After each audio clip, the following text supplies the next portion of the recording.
आपने पूछा सोनार बांग्ला, हमसे पूछिए, हम बताइए सोनार बांग्ला क्या है। एक बात मुझे बताइए, पिछले 7 साल से ये बंगाल बांग्लादेश में था, नेपाल में था, पाकिस्तान में था या अफगानिस्तान में था। पिछले 7 साल से आपने बंगाल के लिए क्यों कुछ नहीं करा? प्रधानमंत्री तो एक होता है ना सेंटर का, क्यों नहीं बनाया आपने बंगाल को सोने का? अरे बंगाल को सोने का छोड़िए, गुजरात को बना दिया होता, यूपी को बना दिया होता। ये समझ में नहीं आता कि सड़क में गड्ढे हैं, गड्ढे में सड़कें हैं। जाकर तो देखिए एक बार यूपी में, ये हालत है देश की। आज क्राइम रेट उठा के देख लीजिए यूपी का, शिक्षा को एजुकेशन रेट उठा के देख लीजिए, जीडीपी उठाकर देख लीजिए, और जिन नेताओं को लेकर आ रहे हैं इनसे आपको बेहतर शिक्षा और स्वास्थ्य की मांग करते हैं। प्रधानमंत्री मोदी जी को शर्म नहीं आती झूठ बोलते हुए? कहते हैं 20-22 साल की उम्र में मैंने लड़ाई लड़ी है वहाँ बांग्लादेश की है। आप 1857 की विद्रोह क्रांति में तो नहीं थे, 1947 भी आपने लड़ी है, आपको शर्म नहीं आती झूठ बोलते हुए? इस वक्त हम लोग हैं कोलकाता के बालीगंज असेंबली क्षेत्र के वार्ड नंबर 60 में। तो अमित शाह से ये पहले पूछ लीजिए कि हर 2 घंटे में जो यूपी में रेप होता है उसके बारे में आपका क्या ख्याल है? अमित शाह ज़्यादा आपको बेहतर बता देंगे। आप अमित शाह, उन लोग झूठ का फैक्ट्री चला रहा है। अमित शाह हो गया है आपका, जा करके योगी जी हो गया है, उन लोग झूठ का फैक्ट्री चलाने में वो लोग बिलीव करते हैं। उन लोगों को अपना जो खामी है उसको छिपाना है और झूठ से मार्केटिंग करना है, बस और कुछ काम नहीं है उन लोगों का। सोनार बांग्ला से आप लोगों को दिक्कत? सोनार बांग्ला दिल्ली बना चुकी है, सोनार गुजरात बनाने बोलिए, सोनार यूपी बनाने बोलिए, सोनार मध्य प्रदेश बनाने बोलिए, ये सब बनाने के लिए बोलिए। क्या आप सोनार बांग्ला तो दिल्ली बना चुकी है ऑलरेडी। बिहार के मुंगेर में क्या हुआ था? बिहार के मुंगेर में जब माँ काली की प्रतिमा का विसर्जन करने के लिए लोग जाते हैं तो उनको जलियांवाला बाग बना दिया जाता है। लिपि सिंह जो वहाँ अधिकारी होती है वो माँ दुर्गा का विसर्जन करने वाले लोगों के ऊपर गोलियां चलवाती हैं, वो जो बेटा मर जाता है। और देश की राजधानी दिल्ली में छठ पूजा नहीं मनाने दी गई, रामलीला नहीं करने दी गई, उसका क्या? उसने तब नहीं बताएंगे ये कि हिंदू धर्म कहाँ खतरे में था? ये हर 6 महीने में हिंदू धर्म को खतरे में ले आते हैं। आपको शर्म नहीं आती? शर्म तो करिए। वो राम वो थे जिन्होंने अपनी जनता के खातिर, प्रजा के खातिर अपनी गर्भवती पत्नी को आश्रम में छोड़ दिया था, सिर्फ अपनी प्रजा के खातिर। और ये राम के नाम का गलत उपयोग कर देश की जनता को परेशान और दुर्व्यवहार करने में लगे हुए हैं। राम के राज्य में किस महिला के साथ बलात्कार हुआ आप बताइए? ये राम के देश में कौरव और कंस हैं, और ऐसे लोग देश को नहीं चाहिए। आपको बता दें कि इस इलाके को कहते हैं जान नगर रोड।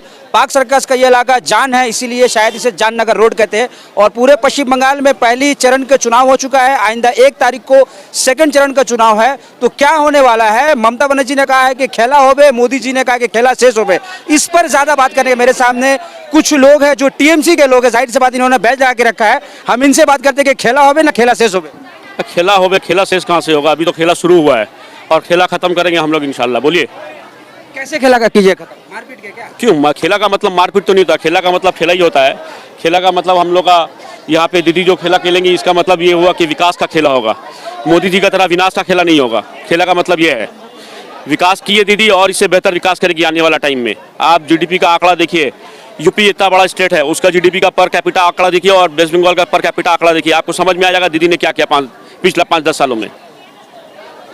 क्या लगता है 2 मई को क्या होने वाला है? 2 मई को हम लोग आपको बिरयानी मिठाई सब खिलाएंगे इंशाल्लाह, और दीदी को विजय करा करके बहुत बहुमत से फिर से हम लोग चीफ मिनिस्टर बनाएंगे और यहाँ से सुब्रतो मुखर्जी को अच्छा बहुमत से हम लोग अच्छा मार्जिन से जिताएंगे सब मिल करके इंशाल्लाह। आपकी पार्टी के लेकर लोगों में एक भय है कि कहीं हम लोगों ने वोट दे दिया आपकी पार्टी के लोगों को, वो बन के विधायक मंत्री, बाद में ये सब बीजेपी में चले जाएंगे। ये सब गलतफहमी है, ये सब गलतफहमी है। जो चोर लोग था, जिसके ऊपर करप्शन था, जिसके ऊपर में सीबीआई का चार्जेस था, जिसको सीबीआई पकड़ने वाले थे, उन लोगों को जाके गंगा जल में जाके नहा करके वो लोग जाकर के अपने आप को पवित्र हो गए। बीजेपी के पास में जल है, वो डाल देंगे। आज मुकुल राय का क्या हुआ? कोई केस नहीं, सब बंद हो गया। दिलीप घोष के ऊपर में ओपन अभी सोशल मीडिया में आ रहा है कि मोलेस्टेशन का केसेस आ रहा है, विजय वर्गीय के ऊपर में मोलेस्टेशन का केसेस आ रहा है।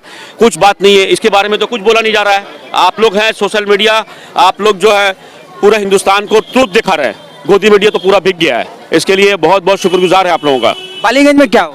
बालीगंज में दादा बहुत बड़ी बहुमत से जीतेंगे, अच्छा बहुमत से जीतेंगे हम लोग का दादा का सुब्रतो मुखर्जी जैसा आदमी तो हमको नहीं लगता है दीदी और अभिषेक दा के बाद। टीएमसी के नेता है, आपने बैच लगा के रखा है। मैं ये जानना चाहता हूँ कि हमारे जो दर्शक उनको ये बताया कि बालीगंज के जो विधायक के तौर पे उन्होंने काम किया, सुब्रतो मुखर्जी ने कुछ काम बता दी। बहुत काम किया बालीगंज के, सबसे बड़ा कुछ काम किया है कि देखिए सब उनका पब्लिक कनेक्टिविटी बहुत स्ट्रांग है। कभी भी हम लोग कुछ साइन कराने के लिए कुछ भी वो तो उनका काम ही है, जनता के लोगों को सभी जनता के लिए बड़ा काम, आप सारा बहुत सारा स्कूल, लाइटिंग, रास्ता, सारा कुछ काम किया है। विधायक का जो काम होता है बहुत अच्छा से काम किया उन्होंने, अपना जिम्मेदारी को पूरा अच्छा तरीका से किया है, तभी तो लोग उनको 2 बार जिताए, इस बार तीसरा बार फिर जिताएंगे। आज अमित शाह आए थे पश्चिम बंगाल, उन्होंने कहा कि महिला बंगाल में सुरक्षित नहीं है, आपके पीछे बहुत सारी महिलाएं हैं, क्या लगता है? तो अमित शाह से ये पहले पूछ लीजिए कि हर 2 घंटे में जो यूपी में रेप होता है उसके बारे में आपका क्या ख्याल है। अमित शाह ज़्यादा आपको बेहतर बता देंगे। आप अमित शाह, उन लोग झूठ का फैक्ट्री चला रहा है। अमित शाह हो गया है आपका, जाकर के योगी जी हो गया है, उन लोग झूठ का फैक्ट्री चलाने में वो लोग बिलीव करते हैं। उन लोगों को अपना जो खामी है उसको छिपाना है और झूठ से मार्केटिंग करना है, बस और कुछ काम नहीं है उन लोगों का। सोनार बांग्ला से आप लोगों को दिक्कत क्या है? सोनार बांग्ला दिल्ली बना चुकी है। सोनार गुजरात बनाने बोलिए, सोनार यूपी बनाने बोलिए, सोनार मध्य प्रदेश बनाने बोलिए, ये सब बनाने के लिए बोलिए। क्या आप सोनार बांग्ला तो दीदी बना चुकी है ऑलरेडी। खेला होबे, एबार होबे, बार होबे। मेरे सामने मोहित शर्मा है, सोशल एक्टिविस्ट है, वो शायद दिल्ली से आए हुए अपना। क्या लगता है क्यों होवे? खेला होवे, और खेला चल भी रहा है, खेला चल भी रहा है और पूरे देश में खेला हो रहा है।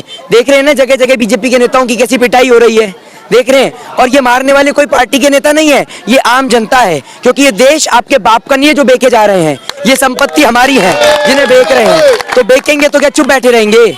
हम तो चुप नहीं रहेंगे, क्योंकि हमें तो दर्द और तकलीफ होती है, क्योंकि हमारे पूर्वजों ने इस मिट्टी को आजाद कराया था अंग्रेजों से। हमने अंग्रेजों से माफी नहीं मांगी थी। 80,000 स्वतंत्रता सेनानी से, उनमें से सिर्फ एकमात्र सावरकर था जिसने गोरे अंग्रेजों से माफी मांगी, और हम माफी मांगने वाले लोगों में से नहीं है।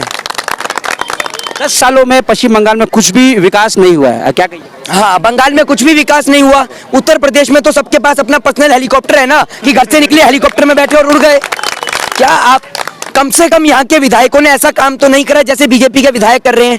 बहन बेटियों के साथ बलात्कार, बीजेपी के एमएलए थे कुलदीप सिंह सेंगर, क्या करा उसने बहन बेटी के साथ में? पूरे देश ने देखा, और आज तक वो बेटी इंसाफ की गुहार लगाते लगाते मर गई। इंसाफ मिल गया उसे, जेल खाली इंसाफ है। जब निर्भया के दोषियों को फांसी हो सकती है तो कुलदीप सिंह सेंगर, चिरमियानंद, नित्यानंद को क्यों नहीं हो सकती? बताइए ना आप मुझे। ग्रेट। एक ही केस में मतलब सबके लिए अलग अलग जजमेंट, ऐसा क्यों? मतलब अगर अपराध करने वाला गरीब हो तो फांसी के फंदे पर लटका दो, और वही अपराध करने वाला बीजेपी का एमएलए हो, कुलदीप सिंह सेंगर हो, चिरमियानंद हो, नित्यानंद हो, राम रहीम हो, आसाराम हो, तो बैठाल के जेल की रोटी खिलाओ। ये लॉ है हमारा, ये जुडिशरी है, ये फास्ट ट्रैक कोर्ट है। वो उत्तर प्रदेश का अपराधनाथ मुख्यमंत्री यहाँ आके प्रचार कर रहा है। अगर उत्तर प्रदेश में ध्यान दिया होता ना तो आज उत्तर प्रदेश उत्तम प्रदेश बन गया होता, लेकिन वहां ध्यान नहीं देता। आपने पूछा सोनार बांग्ला, हमसे पूछे, हम बताएंगे सोनार बांग्ला क्या है। एक बात मुझे बताइए, पिछले 7 साल से ये बंगाल बांग्लादेश में था, नेपाल में था, पाकिस्तान में था या अफगानिस्तान में था? पिछले 7 साल से आपने बंगाल के लिए क्यों कुछ नहीं करा? प्रधानमंत्री तो एक होता है ना सेंटर का, क्यों नहीं बनाया आपने बंगाल को सोने का? अरे बंगाल को सोने का छोड़िए, गुजरात को बना दिया होता, यूपी को बना दिया होता। ये समझ में नहीं आता कि सड़क में गड्ढे हैं, गड्ढे में सड़कें हैं। जाकर तो देखिए एक बार यूपी में, ये हालत है देश की। आज क्राइम रेट उठा के देख लीजिए यूपी का, शिक्षा को एजुकेशन रेट उठा के देख लीजिए, जीडीपी उठाकर देख लीजिए, और जिन नेताओं को लेकर आ रहे हैं इनसे आपको बेहतर शिक्षा और स्वास्थ्य की मांग करते हैं। प्रधानमंत्री मोदी जी को शर्म नहीं आती झूठ बोलते हुए? कहते हैं 20-22 साल की उम्र में मैंने लड़ाई लड़ी है वहां बांग्लादेश की है। आप 1857 की विद्रोह क्रांति में तो नहीं थे, 1947 भी आपने लड़ी है। आपको शर्म नहीं आती झूठ बोलते हुए? और ये कहते हैं कि पाकिस्तान से दीदी का संबंध है ना? तो एक बात मुझे बताइए, बिरयानी तो मुरादाबाद की भी फेमस है और हैदराबाद की भी, लेकिन नरेंद्र मोदी जी पाकिस्तान क्यों खाने जाते हैं? दूसरी बात एक बात मुझे बताइए, उस बिरयानी के चक्कर में जो फ्री में कोरोना की वैक्सीन बांट रहे हैं मोदी जी, रिश्ता क्या कहलाता है आप बताएंगे जरा पूरे देश को? जिन बांग्लादेश के लोगों को भगाने की बात करते हैं उसी बांग्लादेश में जाकर वहां संबोधित भी करते हैं। तो ये क्या है? मुंह में राम बगल में छुरी, और राम की बात करने वाले ये लोग कहते हैं राम खतरे में है। अरे भैया, राम तो लोगों को खतरे से बाहर निकालता है, राम कैसे खतरे में आ जाएगा? और ये कहते हैं दीदी मुस्लिमों को समर्थन दे रही है। तो भैया एक बात मुझे बताइए, जब उनका अंतिम बार शव यात्रा निकलेगी ना तो वो भी राम नाम सत्य के साथ निकलेगी। तो राम के नाम को कभी खतरा नहीं हो सकता। खतरा है तो हिंदू धर्म के फर्जी ठेकेदारों को। रोहित, ये बताया कि आप बाहर से आए हैं, मेरे ख्याल से दिल्ली से आपका ताल्लुक है ना, आप बंगाल में हैं। यहाँ बोला जा रहा है कि पश्चिम बंगाल में हिंदू पे बहुत ज़्यादा जुल्म ज्यादती होती है, पूजा पाठ वो कर नहीं पाते, सरस्वती पूजा कर नहीं पा रहे, मूर्ति भसान हो नहीं पाती है, मुसलमानों के बहुत ज़्यादा ही दीदी ने सर पे चढ़ा रखा है। आप तो कलकत्ता है, क्या आपने देखा?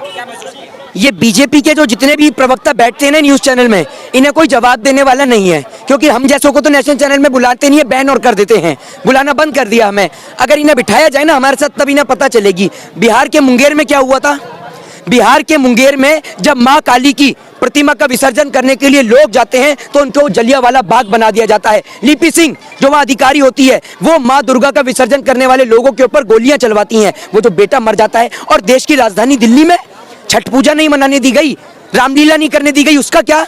उसने तब नहीं बताएंगे ये कि हिंदू धर्म कहाँ खतरे में था। ये हर 6 महीने में हिंदू धर्म को खतरे में ले आते हैं। आपको शर्म नहीं आती? शर्म तो करिए। वो राम वो थे जिन्होंने अपनी जनता के खातिर, प्रजा के खातिर अपनी गर्भवती पत्नी को आश्रम में छोड़ दिया था, सिर्फ अपनी प्रजा के खातिर। और ये राम के नाम का गलत उपयोग कर देश की जनता को परेशान और दुर्व्यवहार करने में लगे हुए हैं। राम के राज्य में किस महिला के साथ बलात्कार हुआ आप बताइए? ये राम के भेष में कौरव और कंस हैं, और ऐसे लोग देश को नहीं चाहिए। मंत्री अमित शाह पश्चिम बंगाल के नंदीग्राम में थे। उन्होंने कहा कि पश्चिम बंगाल में औरतें महफूज नहीं है, इनसिक्योर है, औरतों के साथ बहुत ज़्यादा जुल्म ज़्यादती होती है। मैं आपसे जानना चाहता क्या उनकी बात से आप इत्तेफाक करते हैं? अमित शाह सपने में जीते हैं क्या, या फिर उनको कोई सपना आता है? मेरे ख्याल से वो जब रात में सोते होंगे तो उनको गुजरात का सपना आता होगा, उनको उत्तर प्रदेश का सपना आता होगा, तो वो नींद में बौखला के बोल देते होंगे कि औरतों के ऊपर जुल्म होता है। ऐसा कोई बात नहीं है। औरतों के ऊपर वो तो नंदीग्राम जो है औरतों का, वहाँ तो दीदी का उनका होम ग्राउंड है। वहाँ पे दीदी कैसे करके, दीदी के रहते हुए में कैसे कोई औरतों के ऊपर जुल्म हो सकता है? इसलिए अमित शाह को कलकत्ता में आप लोग रहती है, रात बिरात कभी आप लोग बाहर निकलती है कलकत्ता में रास्ते, कभी आपको डर लगता है कि पता नहीं कुछ हो जाए? कभी डर नहीं लगता है। हम लोग रात को 12 बजे 1 बजे रात में भी अगर खड़े रहेंगे तो हम लोग को इतना पता है, और हमारे पेरेंट्स को इतना पता है कि हमारी लड़कियां खुद मतलब इतनी सेफ है कि हम लोगों को घर से कॉल सिर्फ आता है कि कहाँ हो, बस हम लोग बताते कि यहाँ, हम लोग अब घर आ जाते। हम लोग को कोई परेशानी नहीं है यहाँ पर ही। बीजेपी ये कहना है यहाँ की नारी जो है सुरक्षित नहीं। बीजेपी तो बहुत कुछ कहती है, उनका तो मतलब ऐसा है जो जैसे कि यूपी में जो हर 7 मिनट में वहाँ पे जो मतलब लड़कियों के साथ, जो बच्चियों, लड़कियाँ तो छोड़ दीजिए, जो बच्चियाँ जो अभी उनका उम्र भी नहीं हुआ है, जो 7 साल की बच्ची, 9 साल की बच्ची को देखिए, उनके साथ जो वो बलात्कार होता है, रेप होता है, तो उनको वो चीज़ नहीं दिखाई देता। उनको सिर्फ दिखाई देता है बंगाल में वो बता दे, पीठ पीछे तो बोलना बहुत आसान होता है, सामने बोल के दिखा दे बंगाल में आकर के बंगाल में लड़कियाँ सेफ नहीं है। तो अमित जो है ना, अमित शाह को वो बहुत मतलब सपना देखते हैं, उनको बोली सपने में। घोष ने कहा है ममता जी को कि आप जो साड़ी में अपना चोट दिखा रही है, बेहतर होगा कि आप बारमूडा पहने। इस तरह का भाषा को क्या कहेंगे? बदतमीज है वो, बदतमीज है वो। उसको तो एक ही बात कहेंगे, अमित शाह बोलिए, योगी बोलिए, नरेंद्र, अब मोदी चाचा का तो दिमाग तो पूरा हैंग हो गया है। उनको तो बता दीजिए, वो जो है ना उनके घर पे रहने का ना राम नाम जपने का काम है, उनको बोलिए आपसे नहीं संभला जाएगा। वो जो दीदी कैसे, उनको इतनी शर्म नहीं है कि वो एक औरत जात है, एक औरत जात पे वो जो उंगली उठा के बरमोडा पहनिए, साड़ी पहनिए, ये बहुत बड़ी गलत फहमी है। दीदी तो हमारी हवाई चप्पल में घूमती है, तो तुम क्यों सूट बूट में और जो जूता पहन के घूमते हो? तुम भी अपना लिबास को चेंज करो। दूसरों के उंगली पे उठाने से पहले मोदी चाचा तुम अपने आप को देख लिया करो। 2 तारीख को क्या 2 तारीख को आप लोग सभी को आइएगा, हम लोग का बहुत बड़ा सेलिब्रेशन, मतलब हम लोग डे मनाएंगे, क्योंकि हमारे बंगाल की शेरनी, हम ममता दीदी नहीं बोलेंगे, हम लोग के बंगाल की शेरनी है, और उनको देख करके हम लोग को हौसला अफजाई होता है, क्योंकि हम लोग खुद एक लेडीज, हम लोग को ये प्राउड फील करते हैं कि हम लोग के बंगाल की एक जो है शेरनी वो ममता दीदी है, और वो खुद एक औरत है। बहुत बहुत शुक्रिया। तो ये थी एक महिला एक्टिविस्ट। बता दें आपको, मैं कलकत्ता के 60 नंबर वार्ड के जाननगर रोड में खड़ा हूं, और यहां पे जिन लोगों से बात किया, इनका एक तरफा का कहना था कि पश्चिम बंगाल में महिला बिल्कुल सुरक्षित है, और बीजेपी का दाल पश्चिम बंगाल में बिल्कुल नहीं गलने वाला।